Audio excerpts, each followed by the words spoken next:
Somebody say, E, what's your alarm clock? My passion. My dreams wake me up. I don't need no alarm clock. I'm going to bed pissed that I gotta go to bed.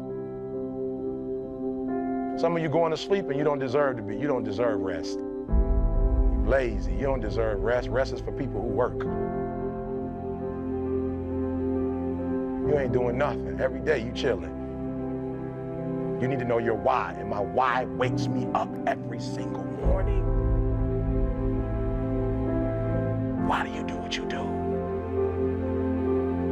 Why do you do what you do? And that's so important. Look, ain't no more talking. This is it. If you ready to take your game to the next level, in whatever it is, sports, life, business, whatever it is, health, listen to me very closely. You gotta change that mindset. Somebody came up to me. Hey, said, E.T., man, I'm tired, E.T. I'm tired, E.T. I put in the work, E.T. I'm not seeing the results, E.T. I'm ready to give up, E. I'm ready to give in, E. I did what you told me to do. I read the book you told me to read. I put in the hours you told me to put in. E, I'm doing it, and I'm not seeing anything.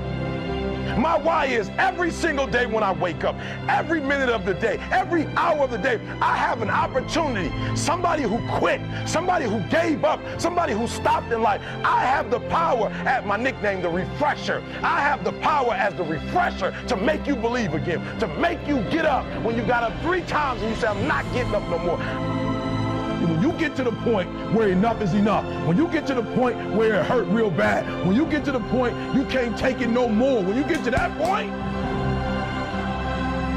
I'm telling you, I can't explain it to you, but doors start opening, opportunities start happening. But what you cannot do is you cannot quit during the process.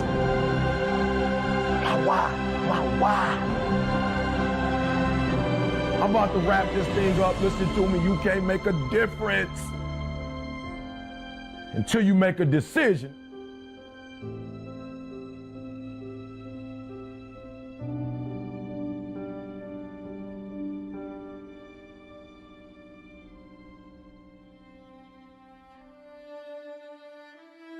And I do want to say this to those of you who are watching who are not yet where you want to be, like, keep going.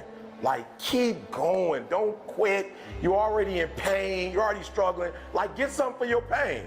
I realized at some point when I looked at my family's history, I was like, some things I don't want. There's some things I want, but there's some things I don't want. And then I remember having to say one day to myself, like, yo, you are your father's child.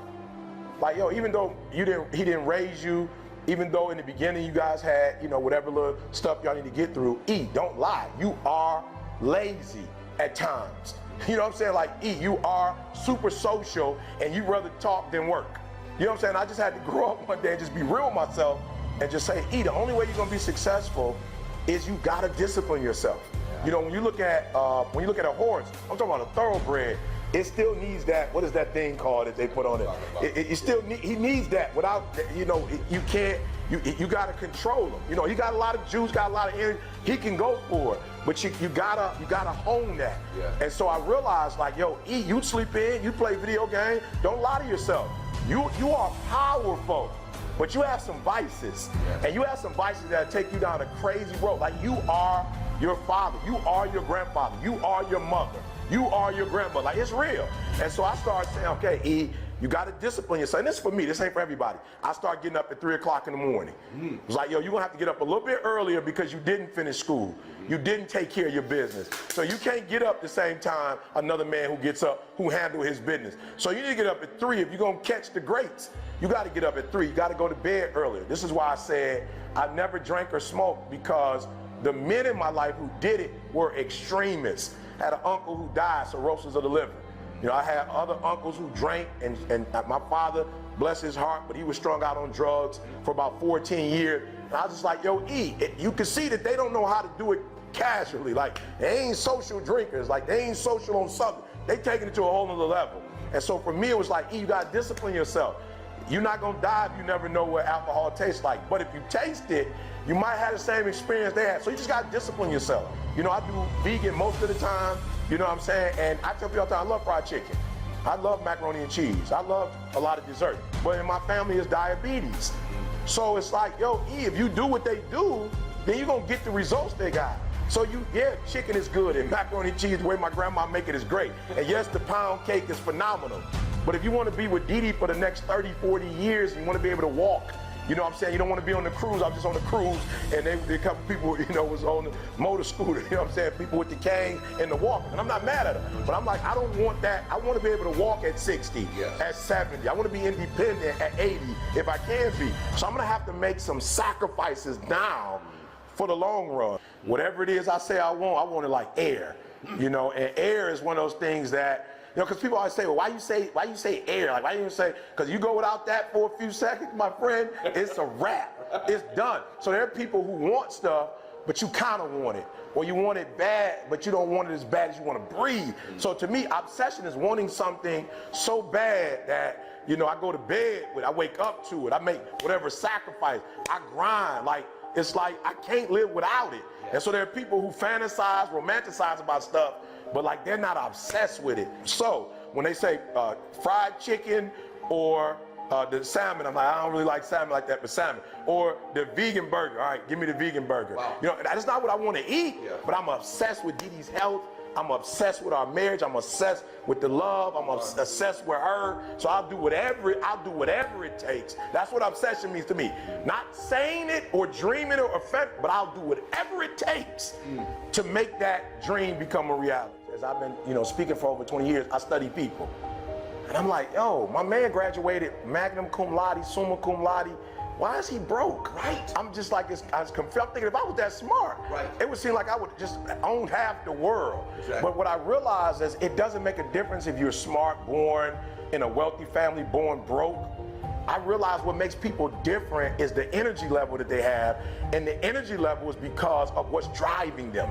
You feel me? So if you got a Ford Focus, that's a baby engine. It's nothing wrong with a Ford, it's just a baby engine. And when I was coming around here, I could tell it's not gonna make it, in all these neighborhoods right here. You know what I'm saying? But when you look at an F-150, that engine it can pull a lot. You can put bricks in there. You can construction. You can, if you snowboard, whatever you want to do, you can put a vehicle on that sucker and drive it because of the engine. And so what I try to explain to people is like, yo, you gotta understand that if you got these big old dreams with these little small engines, you got these big old dreams with AA batteries, bruh. Big old big old dreams with a D battery. You can't power nothing with that. So when I say Dee Dee, that's like that's a big engine. That's V12. That's like, don't give me all. So you got 87 octane, you got 89, you got 93. It's all gas, but it's different. And so when I say a gazelle is only driven by, I don't want to get caught.